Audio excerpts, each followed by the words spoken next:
I didn't choose to become an addict, but life had other plans, leading me down a path I never intended to walk. Addiction wasn't a choice I made consciously. It was a storm that swept me up, carrying me to places I never imagined I'd go. And yet, within that storm, I discovered something profound. The greatest lessons in life are often learned in the process of recovery. Recovery wasn't just about quitting substances or breaking habits. It became a journey of rediscovery, of myself, my resilience, and the capacity to grow from pain. Through recovery, I learned patience, self-compassion, and the courage to face the parts of myself I had long avoided. It taught me to rebuild trust, not just with others, but with myself, brick by brick.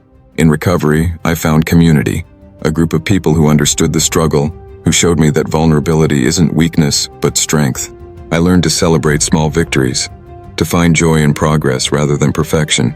I learned that setbacks are not failures, but opportunities to try again, armed with new insight and determination.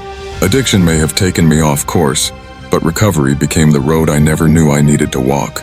It taught me to value life in a way I never had before, to appreciate the beauty of a single clean day, and to find meaning in the struggle. So no, I didn't ask for this path, but it shaped me into someone who can face life with strength and gratitude. And so can you.